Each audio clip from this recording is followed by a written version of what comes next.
CCTVയുടെ രജത ജൂബിലി ആഘോഷം ഈ മാസം 28-ന് നടക്കുന്നു എന്നറിയുന്നത് ഏറെ സന്തോഷപ്രദമാണ്. പ്രാദേശിക വാർത്താ ചാനൽ രംഗത്ത് ഒരു ചെറിയ സംരംഭമായി തുടങ്ങി പിന്നീട് വലിയ കൂട്ടായ്മയായി ഏറ്റവും സ്തുത്യർഹമായ രീതിയിൽ പ്രാദേശിക വാർത്തകളും പ്രധാനപ്പെട്ട വാർത്തകളുമെല്ലാം നാട്ടുകാരിലേക്ക് എത്തിക്കുന്നതിൽ കുന്നംകുളത്തും പരിസര പ്രദേശങ്ങളിലുമെല്ലാം വലിയ വാർത്താ പ്രാധാന്യമുള്ള മേഖലകളിലാണ് CCTVയുടെ പ്രവർത്തനം നടക്കുന്നത്. ഒരുപക്ഷെ ഇന്നത്തെ വാർത്താ ചാനലുകളെയെല്ലാം തന്നെ വലിയ കോർപ്പറേറ്റ് മുതലാളിമാർ കൈയടക്കിക്കൊണ്ടിരിക്കുമ്പോൾ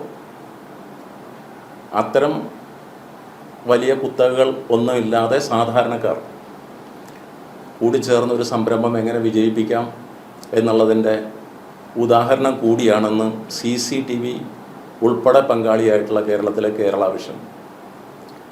തീർച്ചയായും ഈ കേരളത്തിലെ പ്രാദേശിക വാർത്താ പദ്ധതികൾക്ക് തുടക്കമിട്ട CCTVയുടെ ഈ മാതൃക കേരളത്തിലെ ഏറ്റവും വലിയൊരു സംരംഭമായി ഇന്ന് മാറിയിട്ടുണ്ട്.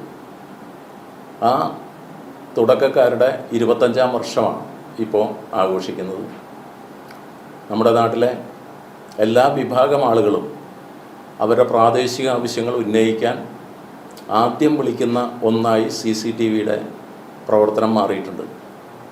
ഏത് പ്രശ്നത്തിലും വാർത്താ മൂല്യങ്ങൾ കണ്ട് ജനങ്ങളോടൊപ്പം നിൽക്കാൻ, വിമർശനങ്ങൾ ഉന്നയിക്കാൻ, ജനങ്ങളുടെ വിമർശനങ്ങൾ ജനങ്ങളിലെത്തിക്കാൻ, സർക്കാർ നടത്തുന്ന പ്രവർത്തനങ്ങളും വികസന പ്രവർത്തനങ്ങളിലും നാട്ടിലും നാട്ടുകാർക്കിടയിലും എത്തിക്കാൻ എല്ലാം CCTV 24 മണിക്കൂറും ഈ രാജ്യത്തെ ജനങ്ങളോടൊപ്പം ഉണ്ട്.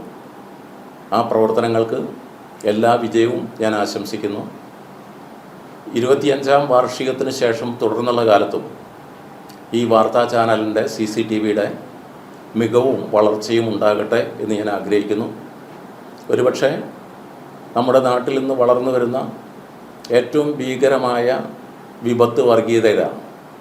ആ വർഗീയതയ്ക്കെതിരായി മതനിരപേക്ഷ നിലപാട് ഉയർത്തിപ്പിടിക്കാൻ കൂടി CCTV കാണിക്കുന്ന ഭരണഘടനാ പ്രതിബദ്ധതയ്ക്ക് കൂടി എല്ലാവിധ ആശംസകളും ഞാൻ അർപ്പിക്കുന്നു. എല്ലാ വിജയങ്ങളും നേരുന്നു.